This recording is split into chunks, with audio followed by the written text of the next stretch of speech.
कौमी और सूबाई असम्बलियों की 21 नशस्तों पर ज़िमनी इलेक्शन के लिए पोलिंग का आखिरी घंटा।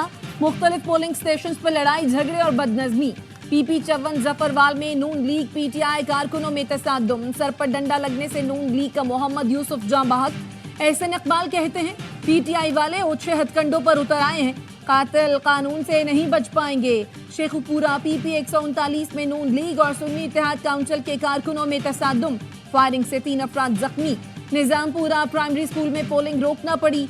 दोनों जमातों के 2 कारकुन गिरफ्तार। लाहौर से पीटीआई रहनुमा शब्बीर गुज्जर गिरफ्तार। गुजरावाला से पीटीआई के मकामी रहनुमा एहतशाम इकबाल को हिरासत में ले लिया गया। लाहौर, कसूर, भक्कर, कला अब्दुल्ला और चमन में इंटरनेट सर्विस जुज़वी तौर पर मुअत्तल।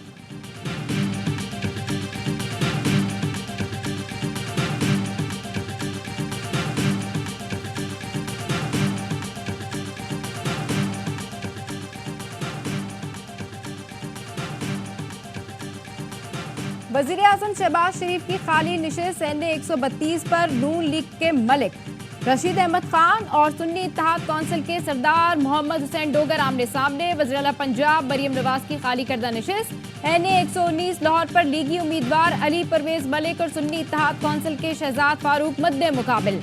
वज़ीर आला केपी अली अमीन गंडापुर की खाली करदा निशिस्त एनए 44 पर आज़ाद उम्मीदवार फैसल अमीन गंडापुर और पीपल्स पार्टी के अब्दुल रशीद कुंडी में कांटे का मुकाबला मुतवक्के। पीपी 32 गुजरात में सुन्नी इत्तेहाद कौंसिल के उम्मीदवार चौधरी परवेज इलाही, काफ लीग के चौधरी मूसा इलाही उम्मीदवार मद्दे मुकाबिल। पीपी 54 जफरवाल में एहसन इकबाल के बेटे अहमद इकबाल और सुन्नी इत्तेहाद कौंसिल के ओवैस कासिम के दरमियान मुकाबला।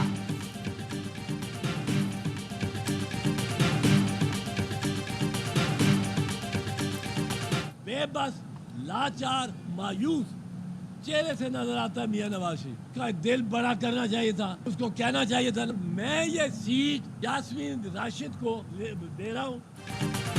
नवाज शरीफ दिल बड़ा करें और सीट यास्मीन राशिद को दे दें। इलेक्शन ट्रिब्यूनल में जरा हुई और बैलेट बॉक्स खुले तो शरीफ खानदान रुस्वा होगा।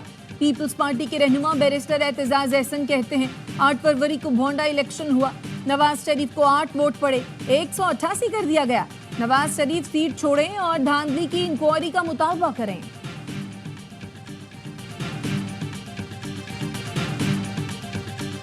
धांधली होती है अब हमारे यहाँ इलेक्शन में, वो पोलिंग के दौरान नहीं होती, पोलिंग के बाद रद्द-बदल किया जाता है फॉर्म 45 में, फॉर्म 46 में।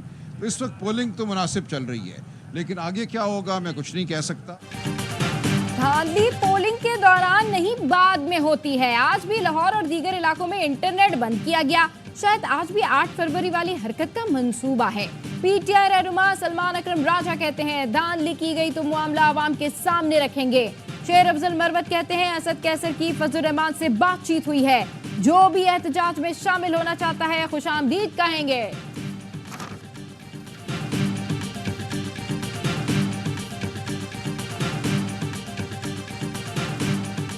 मुस्लिम लीग नून के सीनियर रहनुमा राना सनाउल्लाह ने इरफान सिद्दीकी के नवाज शरीफ के वजीर आजम न बनने से मुतालिक बयान की नफी कर दी। कहा सिद्दीकी साहब गलत कह रहे हैं, ये पार्टी का फैसला था कि नवाज शरीफ को ही वजीर आजम के ओहदे पर आना है। 21 अक्टूबर को जलसे में स्टेज पर पार्टी क़यादत मौजूद थी। उस वक्त वाज़ेह मौक़िफ़ अपनाया था कि नवाज शरीफ ही वजीर आजम बनेंगे, लेकिन सादा अक्सरियत की शर्त थी।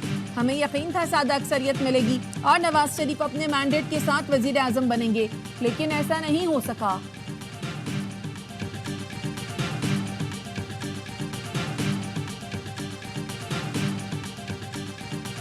अगर ये समझते हैं कि इनकी सेहत इस 300 कनाल के माहौल में ठीक नहीं है तो इन्हें इस इमरान खान की तरह अडयाला भेज दें ताकि इनकी सेहत का ख्याल रखा जा सके। मजीद इन्हें भी वहां देसी मुर्गी खिलाई जा सके, इससे वहां एक्सरसाइज करवाई जाए। पीटीआई के प्रोपेगेंडे की तरदीद मेडिकल बोर्ड ने कर दी। तलाल चौधरी कहते हैं बुशरा बीबी की सेहत हशाश बशाश है। अगर वो समझती हैं 300 कनाल के महल में उनकी सेहत ठीक नहीं है तो फिर इन्हें भी बानी पीटीआई की तरह अडियाला जेल भेज दें ताकि उनकी सेहत का ख्याल रखा जा सके, उन्हें भी देसी मुर्गी खिलाई जा सके।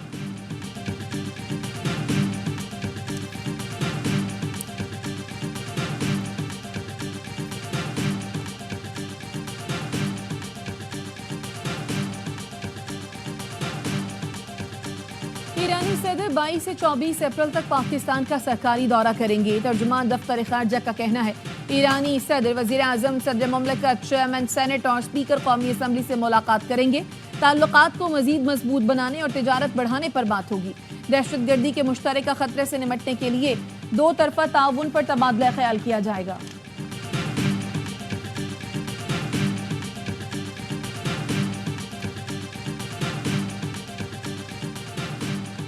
पाकिस्तान पर हमलावर एक और अफगान दहशतगर्द बेनकाब। शुमाली वजीरिस्तान के सरहदी इलाके गुलाम खान में 7 हमलावर मारे गए। हलाक दहशतगर्दों में अफगान बाशिंदा मलिकुद्दीन मिसबाह शामिल था। पाकिस्तान में दहशतगर्दी की वाहिद वजह अफगान सरजमीन से दहशतगर्दों की दरानदाजी है। अफगान तालिबान ने वादे किए मगर कालदम TTP के खिलाफ कोई मुस्बत पेशरफ नहीं की। अफगान हुकूमत दहशतगर्दों को मुसल्लह बल्कि शहरियों को भी पाकिस्तान पर हमले के लिए इस्तेमाल कर रही है।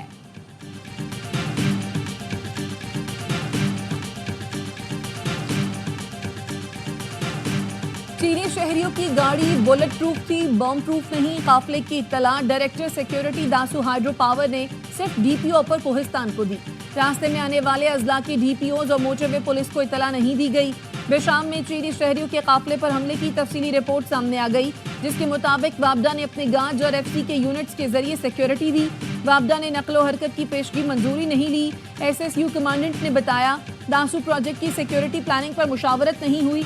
सिक्योरिटी कमेटी ने विफाकी और सूबाई गैर मुल्की सिक्योरिटी सेल को मुतला नहीं किया।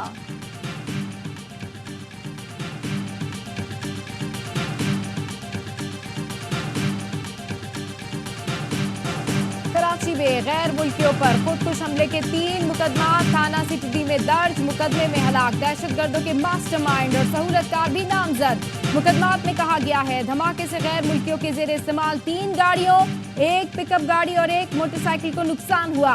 पुलिस फायरिंग से हलाक दहशतगर्द की शनाख्त सुहेल अहमद के नाम हुई है।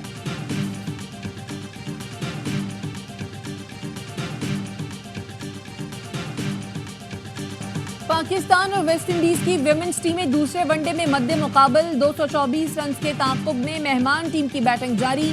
सीरीज के मैचेस ए स्पोर्ट्स पर बराह रास्त।